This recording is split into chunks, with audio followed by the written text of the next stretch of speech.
Buenas tardes, mi nombre es Erika y trabajo como enfermera aquí en el Hospital Dr. Negrín en la unidad de COVID. Yo junto con mi compañero Amando vamos a estar un ratito hablando sobre lo que es la oxigenoterapia en domicilio y el uso de la ventilación mecánica no invasiva domiciliaria. Y sin más, para ponernos en contexto, decimos que el oxígeno es un gas que no tiene color ni olor, que se encuentra en el aire ambiente junto con otros componentes, principalmente el nitrógeno, y que este es vital para la supervivencia de muchos seres vivos. La función básica de nuestro aparato respiratorio es simplemente la respiración, que consiste en captar ese oxígeno que hay en el aire ambiente y transportarlo a través de nuestra sangre a los pulmones y eliminar el dióxido de carbono como producto de desecho del pulmón, de nuestros pulmones, al aire ambiente a través de nuestra circulación sanguínea. A este intercambio gaseoso entre el oxígeno y el dióxido de carbono se lleva en el interior de nuestros pulmones en lo que nosotros llamamos sacos alveolares. Cuando el organismo es incapaz de realizar esta función, entra en lo que se llama o lo que conocemos como insuficiencia respiratoria, y cuando esto sucede es necesario llevar a cabo una terapia médica llamada oxigenoterapia. Para saber si un organismo está en insuficiencia respiratoria necesitamos realizar una medida objetiva llamada también gasometría, que consiste en una punción en arteria para saber la cantidad de oxígeno que hay disuelto en nuestra sangre. La administración del oxígeno o la terapia de oxígeno es para mejorar y prolongar la calidad de vida de nuestros pacientes, pero no simplemente para ello. La terapia de oxígeno consigue evitar y minimizar todas aquellas complicaciones que son asociadas a la disminución de esa concentración de oxígeno en nuestra sangre. Los beneficios que podemos encontrar con la terapia de oxígeno sería pues que vamos a vivir más años y con mejor calidad de vida. Vamos a mejorar nuestro estado del sueño, el estado del ánimo, nuestro sistema de estar en alerta y nuestra memoria. También va a reducir el esfuerzo respiratorio, disminución de la sobrecarga y el trabajo de nuestro corazón, va a aumentar nuestra energía, que se va a hacer visible a la hora de realizar nuestras actividades básicas de la vida diaria, y también reduce los ingresos hospitalarios y las visitas a los servicios de urgencia. Pero para alcanzar estos beneficios es necesario hacer un uso correcto de esta terapia de oxígeno, que está pautada por el médico, ¿vale? Y siempre en cuanto a cantidad y la dosis, ¿vale? ¿Por qué? Porque esta terapia es una terapia individualizada y nunca sustituye al resto de medicación o de tratamiento. ¿Y qué pasa? Que para llevar a cabo lo que es la administración de oxígeno es necesario pues, una fuente generadora de oxígeno y un sistema que transporte el mismo. Dentro de las fuentes generadoras de oxígeno tenemos las estáticas y las portátiles, ¿vale? Las estáticas son aquellas que van a estar en lo que es en el domicilio del paciente, y las portátiles las que va a permitir una mayor movilidad fuera del domicilio. Dentro de las fuentes estáticas encontramos lo que es el concentrador de oxígeno, las bombonas o balas de oxígeno o el tanque o nodriza de oxígeno líquido.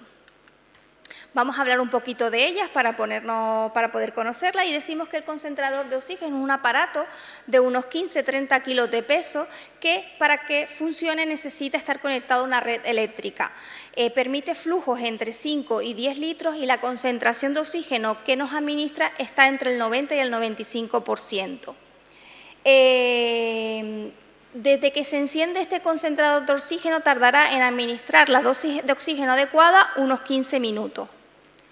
Luego pasamos a lo que son las balas de oxígeno, las bombonas de oxígeno, que son unos cilindros generalmente de acero en cuyo interior encontramos el oxígeno en forma de gas a una determinada presión.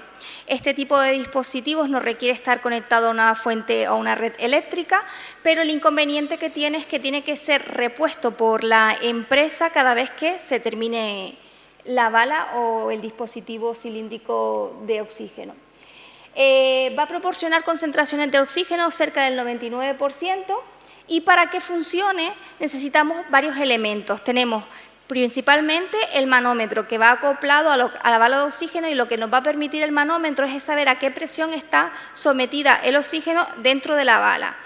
Luego tenemos el manómetro que va acoplado el manorreductor que va acoplado al manómetro, que nos va a indicar el cierre o salida del gas del oxígeno. Y por último el caudalímetro o el flujómetro, que se acopla al manorreductor y lo único que nos va a indicar es la cantidad de oxígeno que nosotros queremos administrar al paciente o lo que el paciente necesita. Y por último tenemos el tanque o nodriza de oxígeno líquido, donde el oxígeno se va a encontrar en su interior en forma líquida a una temperatura muy baja. Este sistema, además de permitir administrar directamente el oxígeno al paciente, sirve como reservorio de carga de mochilas portátiles de oxígeno líquido. Administra concentraciones de oxígeno casi del 99% y no necesita estar conectada a una red eléctrica. Este dispositivo va a disponer de indicadores de carga, de regulador de flujo, de conector de llenado y de salida y de una almohadilla de condensación. ¿Qué pasa? Que este tipo de dispositivo requiere de la revisión y reposición periódica de la empresa que nos suministra el oxígeno, pero también es necesario tener un manejo adecuado de este tipo de sistema porque el oxígeno a baja temperatura puede producir quemadura.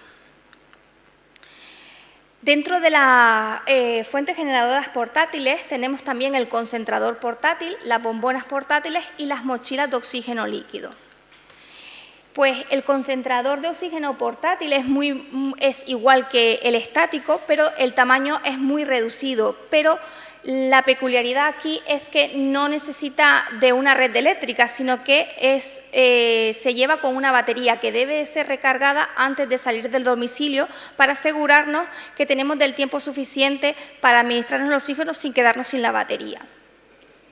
En cuanto a las mochilas portátiles de oxígeno líquido, pues son de reducido tamaño, no producen ruido y se cargan justamente antes de salir del domicilio de un tanque o nodriza de oxígeno líquido y se hace siempre antes de salir para evitar la evaporación del oxígeno. Y por último tendríamos lo que son las balas de oxígeno pequeñas, las portátiles, que su autonomía es inferior a 4 horas y es igual que la grande, pero en este caso lo podemos llevar en un carrito o en la sillita de ruedas si disponemos de ella. En cuanto a los sistemas de transporte de oxígeno, son los que nos van a permitir llevar el oxígeno desde la fuente generadora de oxígeno hasta el paciente. Y en ella podemos encontrar las cánulas o gafas nasales, la mascarilla simple o el catete transtraqueal. En las gafitas nasales es un tubo fino alargado con 2 extremidades, una va conectada a la fuente generadora de oxígeno y la otra al paciente. Esta última terminación que va al paciente presenta 2 cánulas que van insertadas en las fositas nasales del paciente. Permite la conexión de alargaderas entre 15 y 20 centímetros para permitir que éste pueda tener una mayor movilidad dentro de su domicilio independientemente de dónde esté la bala o la fuente generadora de oxígeno. La ventaja que tiene este sistema es que es barato, cómodo y durante la administración del oxígeno le permite al paciente poder comer, poder hablar, expectorar y en algunas circunstancias le da un efecto psicológico favorable porque el paciente lo ve como que tiene una menor gravedad de su enfermedad. En cuanto a la mascarilla simple, es un sistema de plástico suave que va a cubrir lo que es nariz, boca y mentón del paciente y está compuesto por dos orificios laterales que va a permitir la exhalación del gas, evitando que se acumule el dióxido de carbono dentro de la mascarilla y evitar la reinhalación del dióxido de carbono. Luego también dispone de una pieza metálica adaptable para podernos adaptar a lo que es la nariz del paciente y una banda elástica que se acopla a la cabeza del paciente para que se mueva lo menos posible. Uno de los inconvenientes que tiene es que mientras se utiliza la terapia de oxígeno interfiere en lo que es el comer y el expectorar por parte del paciente. Y por último tenemos el catete transtraqueal que va a aportar oxígeno mediante un tubito de plástico que el paciente lleva insertado en lo que es la tráquea. Aunque no lo pongo aquí, también tenemos los humidificadores, que es un vasito que se rellena con agua bidestilada con el objetivo de evitar o minimizar la irritación o la sequedad de las fosas nasales. Se tiene que llenar 2/3 de su capacidad con agua destilada, como he dicho, y evitar también que se formen condensaciones del agua para que no salgan gotitas a través de los sistemas de transporte de oxígeno. La terapia domiciliaria de oxígeno es bastante segura, no suele dar problemas, pero siempre y cuando se lleva a cabo una serie de recomendaciones. Entre ellas tenemos pues, no fumar cerca de las fuentes generadoras de oxígeno, señalizar bien las fuentes generadoras de oxígeno y que éstas estén alejadas como unos 2 metros de cualquier fuente de calor. El oxígeno no puede estar en la misma habitación en la que haya calefactores o estufas eléctricas o gas o cosas que puedan producir chispas. Siempre que utilicemos cilindros y concentradores deben de estar bien fijados y en posición vertical, en zonas que estén bien ventiladas, distanciadas de las paredes, cortinas, muebles, no colocar ningún objeto sobre ninguna fuente de concentradora de oxígeno, utilizar, por ejemplo, en el condensador un único enchufe, tener desconectada la fuente generadora de oxígeno si no se va a utilizar, no alterar el flujo que te ha pautado el médico. Si utilizas alargaderas para poder movilizarte por el entorno de la casa, siempre tienen que estar recogidas para evitar el riesgo de caídas. No aplicar cremas faciales a base de aceite, lacas o vaselinas mientras que se utilicen las gafas nasales. No utilizar aerosoles, spray cerca de los equipos de oxígeno y no permitir que personas que no estén familiarizadas con este tipo de equipos los manipulen.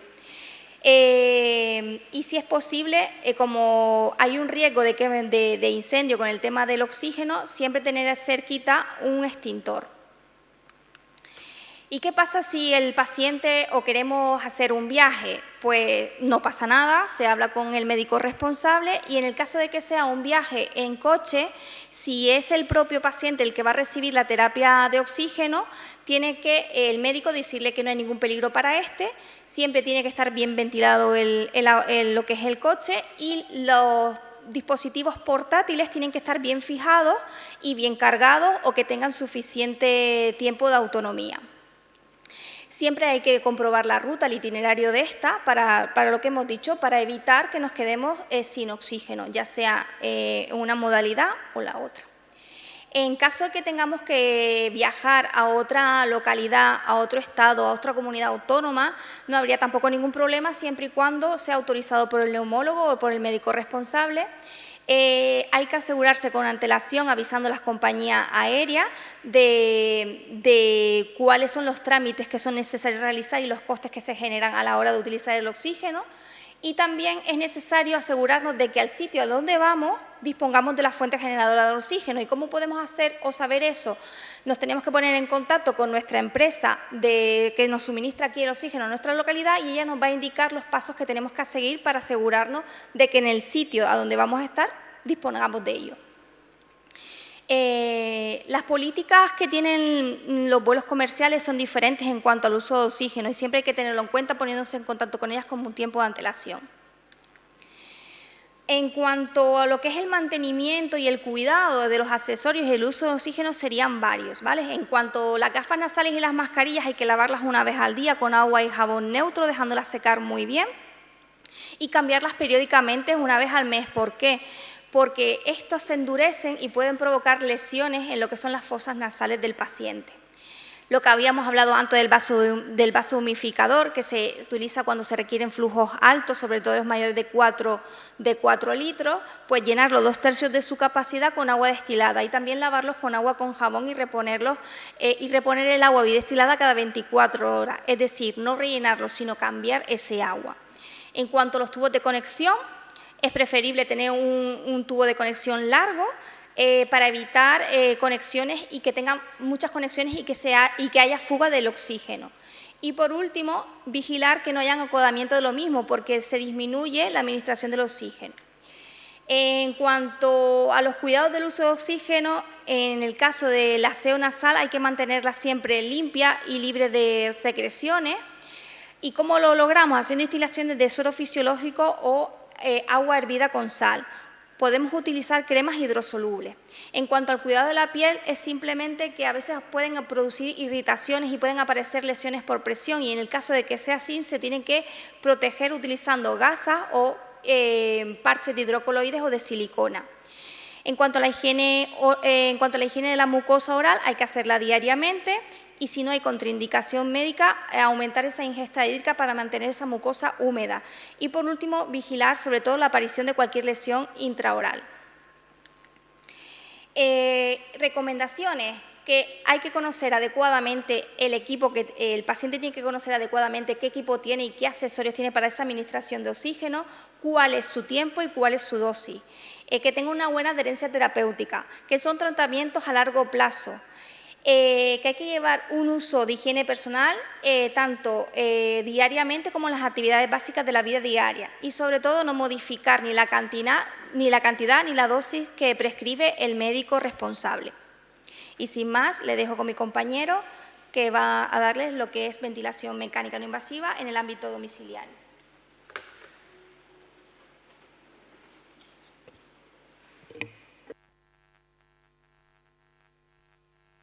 Hola, buenas.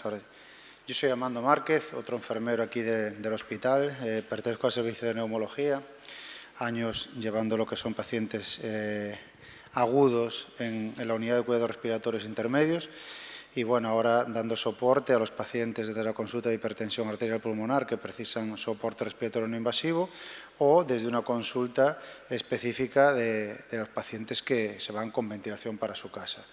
Con lo cual, ¿qué es el concepto? ¿Qué es la ventilación mecánica no invasiva o el soporte respiratorio no invasivo? Pues un conjunto de medidas que vamos a emplear en pacientes que pueden presentar un fracaso ventilatorio crónico y que son llevadas a cabo en el domicilio del paciente, con lo cual hay que diferenciar en un paciente que está ingresado con una fase aguda y viene con un ventilador domiciliario al tipo de ventiladores que vamos a tener nosotros aquí. ¿Cuáles son los objetivos o qué quiero conseguir yo cuando ventilo a un paciente?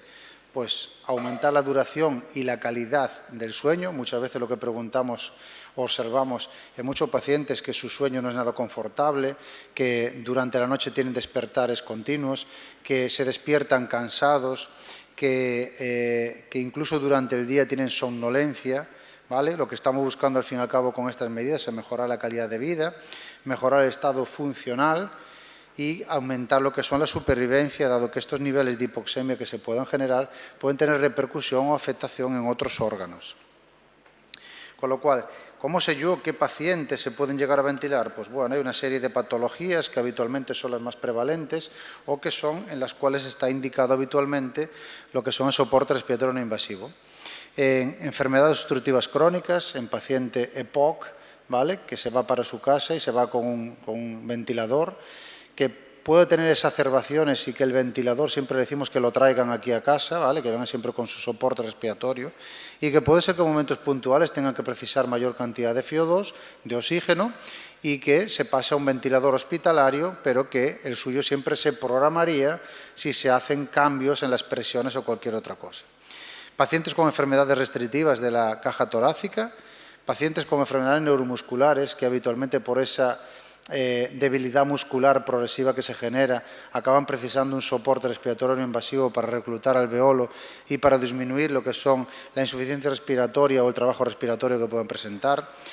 Y los pacientes con SAO, síndrome de apnea obstructiva del sueño, o pacientes con síndrome de hipoventilación obesidad, que generan pues esas apneas, dejar de respirar o en momentos puntuales o no hacer unas ventilaciones adecuadas y precisando de ese aporte ventilatorio extra.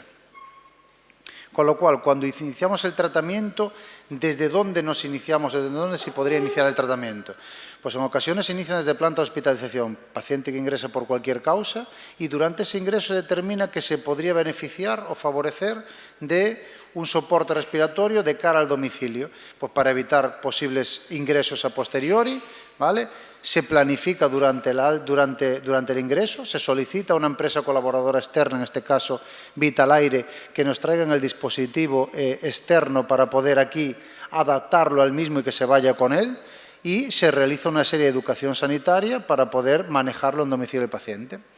Por otro lado, hay pacientes que directamente van a la empresa suministradora, a Vitalaire, y desde allí se hace una titulación, se hace una valoración, el neumólogo prescribe lo que son el ventilador, prescribe el modo ventilatorio, prescribe las presiones, o simplemente son presiones que se pueden ir titulando con una máquina hasta dar un ventilador definitivo y se ve cuáles son las presiones que necesita cada paciente, y desde allí se le dispensa pues tanto el ventilador como los distintos accesorios, y ellos llevan una serie de revisiones tanto en domicilio como en la empresa aquí, en el punto Inspira, aquí en el hospital, pues para hacer el seguimiento a los pacientes.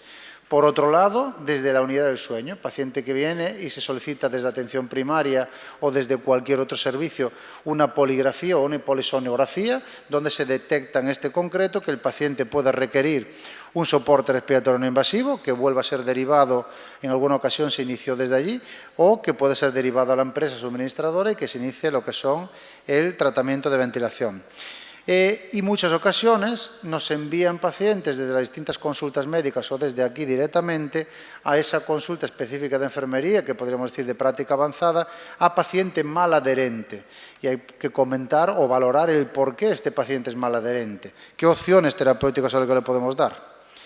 Saber que para tener un éxito con la ventilación, lo primero es informar al paciente, de que lleve toda la información adecuada, que sepa cómo manejarse y las posibles complicaciones que vamos a presentar. Buscar el ventilador que sea el más adecuado, que sea el que menos ruido haga, el que mejores datos nos pueda transmitir a nosotros como sanitarios para poder ver dónde pueden estar los problemas. Y por otro lado, antes de comenzar, valorar de forma individualizada cuál es la interfase más adecuada para tener éxito con la ventilación mecánica. Dependiendo del paciente, hay pacientes que son muy dependientes del ventilador o pacientes que pueden ser que lo necesiten de forma puntual pero que no tengan un nivel de dependencia tan elevado.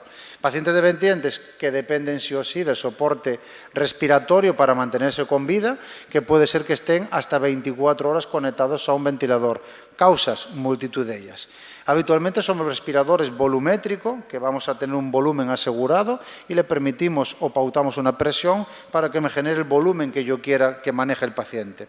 Debemos de informar de cuáles son las alarmas que pueden salir y cómo detectar ellos si tiene un problema en concreto y valorar si el ventilador tiene batería externa o no lo tiene, por si tengo que enviar a hacer alguna prueba, o si se puede desconectar en un momento dado que se le va la luz en casa, este paciente está con dependencia y un soporte vital, saber cómo poder solucionarlo. En pacientes no dependientes van a utilizarlo los ventiladores, habitualmente suelen ser ventiladores por presión, modo BiPAP, modo CPAP, ¿vale? Una presión única y continua, o bilevel, tener dos presiones, ¿vale? Y normalmente se utiliza en horas del sueño, aunque podríamos realizar una adaptación pues progresiva, utilizando un poquito por la mañana, un poquito al mediodía, y que poquito a poco las horas de la noche vayan incrementándolas, donde relajamos muchísimo más esa relajación y al fin y al cabo precisamos más el soporte respiratorio muchísimo más en las horas del sueño. Los ventiladores, como comentaba, por presión BiPAP o CPAP, o por volumen, que puede ser asistida o controlada. La interfase, como comentaba, para mí es el factor clave en que si a mí me presiona mucho, si yo no sé cómo colocármela, si me molesta, si me incomoda, por mucho que la presión sea bajita, o si me fuga, si me genera cualquier tipo de incomodidad, no me lo voy a poner, ¿vale? Nos va a conectar el dispositivo, lo que es el ventilador, con el paciente. Vamos a hacer uso de una tubuladura, saber que las tubuladuras o los circuitos de hospitalaria no tienen nada que ver con los de domicilio, con lo cual si yo vengo con mi ventilador y mi tubuladura está fugando, saber qué tubuladura me van a poner, ¿vale? Porque muchas veces el orificio expiratorio lo presenta en la mascarilla, la hospitalaria la puede presentar en la tubuladura y podamos tener una exhalación mucho mayor o una pérdida de volumen a través de ello. ¿Vale? Se va a colocar, hay diferentes tipos que comentaremos, pero a través de la cara, nariz y boca. Garantizará una presión positiva continua desde la máquina, ¿vale?, hasta el alveolo. Existen múltiples y variados diseños y la elección van a haber factores que nos van a predisponer el modo ventilatorio, la anatomía del paciente, la funcionalidad y al mismo tiempo el tamaño de cada uno. Son al fin y al cabo estables, material que son flexibles, resistente, hipoalérgico, de silicona, hay algunas de gel. Deben de ser transparentes porque debemos de visibilizar si hay un vómito, ¿vale?, si al fin y al cabo pueden presentar secreciones, y siempre pondremos la de mínimo espacio muerto para que haya un menor volumen de pérdida de volumen, con lo cual la más pequeña, adaptada siempre a cada paciente y a cada morfología facial. Que mínima resistencia, mínimo espacio muerto y menor limitación del flujo. Todas deben de llevar una válvula antiasfixia porque si se nos va la luz en un momento, es una válvula que permite el cierre de esa válvula cuando está entrando la presión, pero que la válvula colapsa para permitir la salida del aire si se nos va la máquina y no está entrando flujo o presión a través del ventilador. Que sea rápida de instalación y rápida de retirar también. Que sean fáciles de limpiar y que sean adecuada calidad-precio. Máquinas, interfaces, vamos a diferenciar entre interfaces orales, nasales y oronasal. Hay muchas más, pero que de cara a domicilio una Total Face no se suele enviar, ¿vale? Salvo que sean casos específicos. La oral no es muy habitual enviarla, sí que hay pacientes neuromusculares que podemos hacer uso de una pipeta en momentos puntuales, pero saber las limitaciones que podemos tener. Se van a adaptar a través de los labios y de los dientes de los pacientes.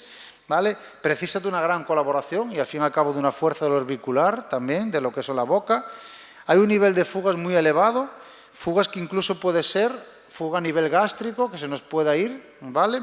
O incluso que podamos tener una fuga a través de nasofaringe, que se nos escape a través de nariz, ¿vale? Dependiendo de la fuerza que podamos tener también ahí para poder hacer un buen sello.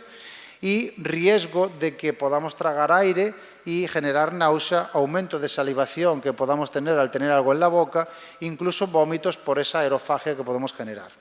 En la nasal podemos hablar de mascarilla nasal propiamente dicha o almohadillas nasales o pillow, utilizados en pacientes crónicos, un paciente agudo en un hospital no vamos a ver ventilado a un paciente con una nasal, vamos a abrir la boca porque nos cuesta respirar, con lo cual vamos a ver una fuga a través de la boca y después pasaríamos directamente a la oronasal.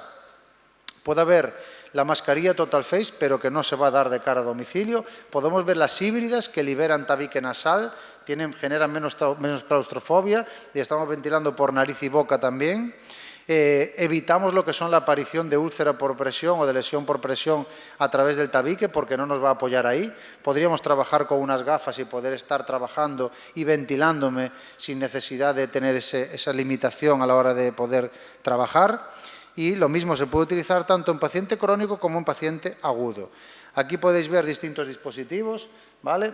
Estas son unas pillow, aquí podemos ver una oronasal, otro tipo de pillow, una nasal propiamente dicha, otro tipo de nasal con anclaje arriba. Hay multitud de dispositivos, dependiendo de las casas comerciales con las que trabaje cada uno, ¿vale? ¿Y cómo colocamos? Es importante saber cómo la colocamos. La colocación de la interfaz se debe apoyar en puente nasal y después deberíamos individualizar en cada caso de cada paciente. Lo que nos dice la evidencia es que debería ir aquí o colocado en el mentón, ¿vale? Por debajo del labio inferior. El problema es que si tengo un paciente que por la noche es un gran roncador y abre la boca, la mascarilla se le va a mover y al final va a haber una fuga de aire importante, con lo cual hay que plantear si a lo mejor me tengo que anclarla por debajo de la barbilla, que aunque evitamos que el paciente cuando abra la boca haya esas fugas de aire. A lo mejor me tengo que ir a una interfase que libera tabique nasal donde la movilización se mueve mucho menos porque nos la va a frenar cuando abra la boca al apoyar directamente en lo que son la nariz, por la parte baja de la nariz. Con lo cual, aunque abra la boca, no puede oscilar no puede oscilar la mascarilla y no habrá tanta fuga de aire. Importante saber que todas tienen unos moldes dependiendo de cada cosa comercial y no abrimos distintas tallas porque al final abrimos tres interfaces y quedan abiertas ahí. Todas tienen unas fijaciones, ¿vale? Las fijaciones, buscar que hay distintos modelos de fijación, puede ser de clic, ¿vale? Pueden ser que tienen un cabezal así, buscar lo que sea es estable, ligera, no traumática, de fácil colocación y de fácil retirada. Importante ver si la interfaz es la adecuada porque muchas veces no es necesario hacer una presión excesiva si la colocamos de forma adecuada.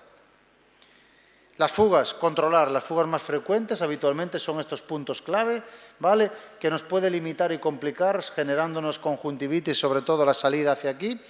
¿Cuánto debe de fugar? Pues normalmente no debe fugar más de 3 veces el volumen minuto, pero debemos de partir que no todos los ventiladores nos dan datos. Entonces, ver cuánto fuga, que el ventilador que nos da datos de fuga, y ver cómo podemos controlar las distintas fugas. Hay ocasiones que si tenemos una mascarilla o una interfase nasal, podemos hacer uso de una mentonera para evitar esa fuga que genera o pérdida de presión a través de la boca. Plantearnos con qué dispositivos estamos trabajando. Características de una a otra, pues ventajas de la nasal, nos va a permitir hablar y comer y beber o expectorar mientras estamos haciendo uso de la misma, pero plantear que podemos tener mayor riesgo de fugas, como comentaba yo, genera mayor resistencia al flujo del aire, menos efectiva en caso de tener los cornetes inflamados, ¿vale? Irritación nasal o rinorrea y produce sequedad de mucosas. Hay muchas veces que nos dicen los pacientes que por favor le pongan un humidificador porque genera muchísima sequedad. La oronasal, pues controlamos esas fugas a través de boca y son mucho más efectivas, como comentaba, en un paciente agudo. Hay en pacientes que no damos control a la fuga con una nasal y nos tenemos que ir directamente a la oronasal, o pacientes que lo tenemos en modo BiPAP con fugas con presiones muy elevadas, que no podemos administrar presiones muy elevadas solamente a través de la nariz. La Total Face nos genera muchísimo menos riesgo a nivel cutáneo porque redistribuye lo que son las presiones. Fácil colocación, ¿vale? Más cómoda para algunos pacientes, lo único que tenemos mucho mayor espacio muerto, sequedad ocular porque sí que los ojos están dentro de lo que son el volumen que se va a administrar, ¿vale? Y muchas veces tenemos imposibilidad para poder administrar aerosoles a través de ello. El Headlet es otro dispositivo que para domicilio tampoco está, pero lo comentamos aquí, que al fin y al cabo viene siendo un casco. ¿Vale? Como tal, como mismo propiamente dice, pero que para domicilio no está indicado. Bien, saber que esto lo podemos encontrar habitualmente, qué dispositivos, el puerto de oxígeno, que habitualmente viene colocado aquí, con lo cual si yo tengo gafas nasales, porque aparte de oxigenoterapia durante el día, tengo oxígeno con ventilación, saber que las gafas nasales no se dejan colocadas, se retira y se pone un adaptador de oxígeno, manteniendo, o según las indicaciones del informe, de la valoración de la polisonografía o del informe neumológico, pues plantear que debe de ir aquí con la cantidad de litros que nos digan. Vale, siempre va en la parte más distal del paciente, en la parte más proximal al ventilador. Y en ocasiones pues hay que poner un humidificador para manejo de secreciones, que al fin y al cabo nos va a generar mayor impacto y más dificultad para expectorar, o por lo que comentaba de la sequedad que puede generar en mucosas. Muchos de los ventiladores nos dicen qué cantidad queremos poner de intensidad del humidificador. Pues no poner ni excesivamente porque va a generar mucha condensación y observamos que, te lo dicen los pacientes, que cuando lo retiro la mascarilla está toda llena y chorrea hasta incluso la tubuladura, ni tampoco que el aire cuando entre demasiado frío porque es incómodo. ¿Qué complicaciones nos vamos a encontrar y debemos de dar información a todos nuestros pacientes? Pues incomodidad, buscar si es el modelo adecuado o si hay que reajustarlo, porque al fin y al cabo a mí lo que me gusta y lo que yo quiero que el paciente se lo ponga, ¿vale? Cefalea, hay que ver si es porque estoy apretando mucho, hay veces que hay tiras en el centro de la cabeza que incluso me genera deformidad en el cráneo y me acaba generando, no solo por la presión localizada, sino por la presión que yo ejerzo, pues dolor, ¿vale? El rash cutáneo que puede generar porque la interfase que estoy utilizando me puede dar una reacción alérgica, ¿vale? Y buscar qué dispositivos o qué tipo de materiales puedo trabajar, plantear si hay algún tipo de crema para poder hacer uso de él.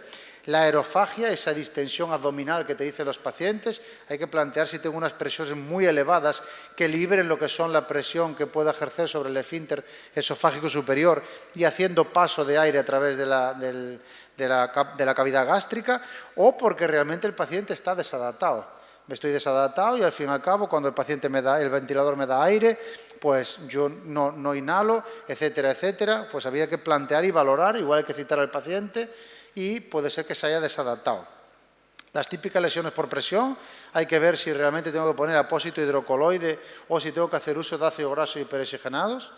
¿Vale? La congestión nasal, que hay veces que hay que trabajar con suero salino y plantear si hay que enviar al otorrino también, porque puede haber una hipertrofia de cornetes que me esté generando esas complicaciones. La irritación ocular, hay que ver si tengo esas fugas incontroladas que se me están escapando hacia los ojos y generándome esa congestión o esa conjuntivitis. El ruido, que hay ventiladores que generan un ruido o la mala adaptación del ventilador y te dicen que hace ruido la mascarilla y que es imposible dormir, plantearse si a lo mejor es porque la mascarilla se me desadapta, porque yo durante el día cuando vienen aquí tienen dentadura postiza y ancla perfectamente, pero cuando se van a dormir me saco la dentadura y los puntos de apoyo ya no son los mismos. Las fugas, como comentaba, o frío que realmente me pueda ocurrir a mí porque estoy en zonas frías, o porque aumento la temperatura de la habitación, o porque necesito un humidificador y lo tengo demasiado frío, pueden ser complicaciones que me generen que lo tolere y el éxito en el uso de la ventilación. Y para terminar, ¿qué recursos le doy al paciente para el mantenimiento, al fin y al cabo, de la mascarilla como del ventilador? Saber que la empresa se tiene que hacer cargo de las revisiones periódicas de cambios de filtro y del mantenimiento en domicilio, valorarlo.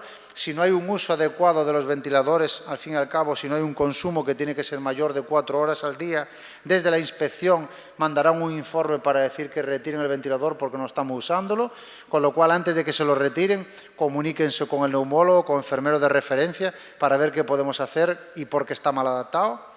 Importante antes de colocarse la interfase, lavarse bien la cara, ¿vale? Evitar lo que son cremas y lociones porque van a hacer que la interfase pues baile. Limpieza con jabón neutro, un jabón neutro para limpiarse todos los días la interfase, ¿vale? La tubuladura también se limpia y podemos dejarla limpiar y secarla a temperatura ambiente. No es ponerlas al sol porque se degradan, ni tampoco ponerle secadores con altas temperaturas porque van a degradar los distintos materiales. Lo mismo, el arnés, lo que contaba, pues una vez a la semana. Humidificadores, hay que limpiar el agua, no dejar agua aposada ahí que se nos queda y ahí es un cultivo, un germen de cultivo, un caldo de cultivo, perdón. Seguir las instrucciones, al fin y al cabo, que tanto le den desde aquí como le den cada casa comercial, ¿vale?